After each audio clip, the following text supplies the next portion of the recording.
Assalomu alaykum. Muxlisimizdan bitta savol. Testosteronim 8 edi. Sizni ko'rsatmalaringizga amal qilib 13 ga ko'tardim. 40 ga ko'tarsam bo'ladimi deb savol so'rabdilar. Luteinlovchi gormon LG 336 chiqibdi. Yana ko'tarsa bo'ladimi yoki siz oldingizga borib davolansam bo'ladimi deb so'rabdilar. Xo'p, Husan Usmonov. Aka, men sizga garantiya beraman. Sizni testosteroningizni yana ko'tarsa bo'ladi. Kamida 100%, 200% ko'tarsa bo'ladi. 40 ga chiqadimi, chiqmaydimi bilmayman. Lekin men sizga garantiya beraman, sizni testosteroningizni ko'tarsa bo'ladi. Nega? Chunki luteinlovchi gormon maksimal emas. Xo'p, hozir bir nechta yo'lini o'rgataman. Xo'p, aslida muxlislarimiz bugun sizlarni mana shunaqa savolinglarga javob beraman. Mana kim kommentariy yozgan bo'lsa, ularni men hammasini o'qiyman. Va sizni yozgan kommentariyingiz butun boshli videoni temasi bo'lishi mumkin. Xo'p, shunga o'xshagan yana bitta savol bor, unga ham javob berib ketamiz. Xo'p, qarang. Birinchi yo'li, siz 2 mahal tribulus ichasiz. Har kuni 1 soat kardio mashqlar qilasiz. Haftada 3 marta fitness qilasiz. Vitamin D ni tekshirmasdan 5000 ichsa bo'ladi. Lekin sizga kamlik qilishi mumkin, lekin doktorga bormasdan 5000 ichsa bo'ladi. Omega ichasiz.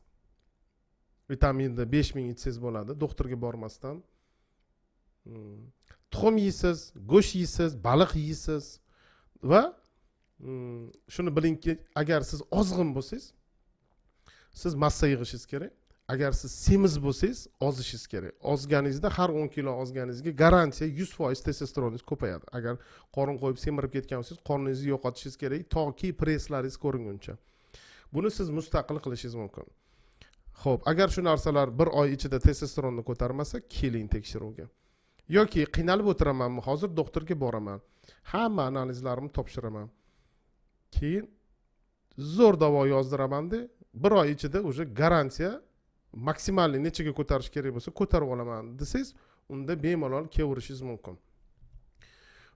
Muxlislarimiz, agar Facebookda bu videoni ko'rayotgan bo'lsangiz, men oxirida telefonimni beraman, telegramimni beraman. Hozir bera qoling. Mana meni telefonim. Telefon qilmanglar, ko'tarmayman. Telegramdan yozinglar, javob beraman. YouTube'da bo'lsangiz, misol uchun savolingiz bo'lsa, kommentariy qilishingiz mumkin. Lichniy narsalar Telegramga yoziladi. Mana bitta klinikani telefonlari bor, adreslari bor, ish vaqtlari bor. Mana klinika bilan gaplashishinglar mumkin. Gaplashish kerak bo'lsa, klinikaga telefon qilinglar. Bitta odam shuncha ko'pchilikka javob berib bo'lmaydi, lekin Telegramdan yozsangiz javob beraman. Facebookmi, YouTube'mi, o'zimga bir narsa demoqchi bo'lsangiz, пожалуйста, lichkamga yozinglar. Xo'p, endi qaytamiz. Agar hammasini как положено qilaman desangiz, kevering aka. Husan aka, tekshiramizda men sizga yaxshi davo yozib beraman. Lekin oldindan garantiya beraman. Mana hozir 13 ga ko'taribsiz, 30 ga bemalol ko'tarsa bo'ladi. Xo'p, keyingi savolimizga o'tamiz. Kimga savoliga javob bergan bo'lsam, plus qo'yib qo'yaman. Shunga o'xshash savol Umid aka yozibdilar. Umidbek Qalandarov. Testosteronim 26 chiqdi, yoshim 29 da debdilar. Yana ko'tarsa bo'ladimi? Yoshingizni hisobga olsa, Umid aka bemalol ko'tarsa bo'ladi. Va bu juda oddiy. Misol uchun qarang. Hali sizni tuxumlaringiz shikastlanmagan, agar o'tda varikatsiyali yoki shunga o'xshagan yomon narsalar bo'lmasa, baribir ba'zi bir nasliy kasalliklaringiz bo'lmasa kerak, bemalol ko'tarsa bo'ladi. Agar ozg'in nimjon bola bo'lsangiz, fitness orqali ko'tariladi. Agar semiz odam bo'lsangiz, ozdirish orqali ko'paytiradi. Dietasi bo'ladi. Demak, testosteronni ko'taradigan ovqatlarni yeysiz, shirinli mevalarni to'xtatasiz, xamir, guruch mayli-yu, xamir, nonlarni to'xtatasiz.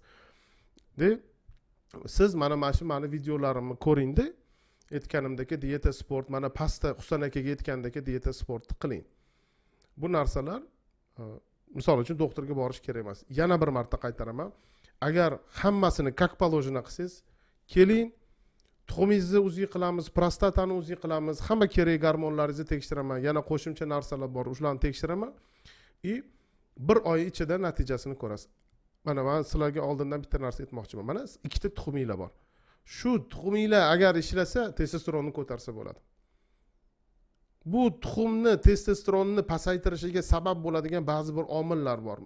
Oddiylari bu semirganingiz yoki sport qilmasligingiz yoki vaqtida uxlamasligingiz yoki noto'g'ri ovqatlanishingiz. Gormonal o'zgarishlaringizni endokrinolog to'g'irlaydi. Uni qilamiz. Lekin o'zingizga bog'liq narsani siz o'zingiz to'g'irlang. Bizlar sizlarning yoshinglarda, 25 yoshimizda bizlarni testosteronimizni ko'taradigan urologlar bo'lmagan, endokrinologlar bo'lmagan. U paytda juda bu soha yomon rivojlangan edi. Juda yomon edi. Testosteronimizni ko'tarmoqchi bo'lsak, fitnessga borardik, yugurardik, tuxum yerdik, go'sht yerdik. Bo'ldi, shuni o'zi bir necha marta ko'tarib tashirdi. Hech ham qiynalmaganmiz. Xo'p, keyingi savol. Testosteron ukoli borligini bilmaydi ko'pchilik. Testosteron ukoliga o'tkazish oxirgi chora. Agar o'zinikini tabiiy ko'tarib bo'lmasa, stimulyatsiya bilan ko'tarib bo'lmasa. Men bir oyda kamida 100 ta erkakni ukol bilan testosteronni ko'tarsam kerak. Chunki ularniki endi ishlamaydi, ularniki tabiiy ko'tarilmaydi. Ularda yana qo'shimcha yuragiga stent qo'yilgan, kimdir infarkt bo'lgan, kimdir insult bo'lgan, ko'pchiligi diabet bo'lgan. Diabetda testosteronni tabiiy deyarli tiklab bo'lmaydi. 99% garantiya. Bu diabet o'zi testosteronni tushib ketganiga kelib chiqqan. Uni oyog'i kesilmasligi uchun, ko'zi ko'r bo'lmasligi uchun, infarkt, insult bo'lmasligi uchun, sahri tushish uchun testosteron ukol qilinadi. Lekin sizlarni ko'pchiligingizda diabet bo'lmasa kerak va yosh bo'lsanglar kerak. Sizlarnikini bemalol ko'tarsa bo'ladi. Testosteronni past erkak klamifen ichsa, prolaktin yoki estrogen ham ko'tarilmaydi. Prolaktin boshqa narsadan ko'tariladi. Testosteronni kamligi yoki miyadagi o'sma yoki dopaminni kamligidan, o'sha testosteronni kamligidan prolaktin ko'tariladi. Lekin klamifen ichganda estradiol ko'payishi mumkin. Estradiol yomon gormon emas. Me'yorida u erkakka kerak, ayolga ayniqsa kerak. Estradiolni agar bir nasliy aromatazani qanaqadir faolligi yuqori bo'lib, estradiolni juda ham ko'p bo'lmasa bloklash shart emas. Estradiol agar ko'tarilishi mumkin, erkak kishi klamifen ichsa, semiz bo'lsa, sport qilmasa, shirinlik yesa, insulini baland bo'lsa, aromataza faolligi, pivo ichib yursa, aromataza faolligi oshib ketsa, estradiol ko'tarishi mumkin. Lekin estradiol siz o'ylagandagi yomon narsa emas. Unga ahamiyat bermang. Siz ozdiring, dieta qildiring, sport qildiring, yog'i kamaysin, estradiol ham o'zi kamayadi. Estradiol, estrogenlar deganda 3 ta narsa tushuniladi. Asosiysi bu estradiol. Chunki estron bilan estriol ular buyrak usti bezidan hosil bo'ladi. Estradiol yetishmovchiligi tufayli kompensatorni ko'payadi. Asosan estradiol ko'payadi. Bu muxlislarimizni boshini qotirayotgani uchun kechirasiz, balki vrach odam so'ragandir bu narsani. Xo'p, xullas estradioldan qo'rqmang.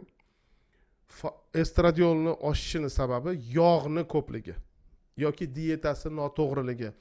Estradiolni aromataza hosil qiladi. Aromatazani faolligini insulin boshqaradi va yog' hujayrasini massasi kerak. Jigarda ham hosil bo'ladi. Jigar 1,5 kilo bo'ladi. Yog'i 30 kilo, 40 kilo bo'lishi kerak. U odamni ozdirib to'g'ri dieta qildirsangiz bo'ldi. Xo'p, tamoksifenni ginekamastiya ichsa bo'ladimi debdi. Bo'ladi. Bu asosiy ginekomastiyani davolovchi tabletka hisoblanadi, lekin faqat prolaktindan yoki estradioldan bo'lmaydi ginekamastiya. Buni doktor tekshirib yozsin. Mustaqil o'zingiz qabul qilmang. O'rtoqlar, mustaqil dori qabul qilmanglar. Doktorga boringlar. Oldin yo'q edi, hozir ko'p bunaqa doktorlar tushunadigan, o'shalarga boringlar. Xo'p, e'tiboringiz uchun rahmat. Mamta nos haqida testosteronni tushiradi deb savol so'rashgan ekan. Alohida tema qilib bersam kerak, alohida video qilib bersam kerak.